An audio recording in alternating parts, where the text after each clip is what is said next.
let's talk about this lash lift kit.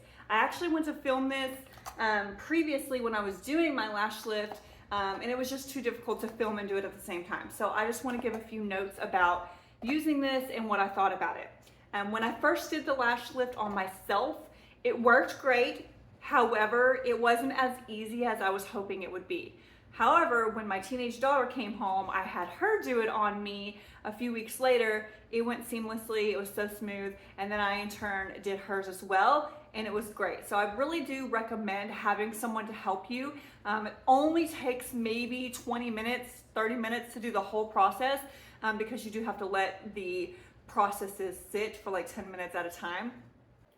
But overall, it went super fast and it worked really, really well. Lifted our lashes. We ended up tinting them later with a different product so that our lashes were completely done. I think this company does sell lash lift with the tint, and I thought that's what I was buying. So I was a little disappointed there, but that's my fault for not reading.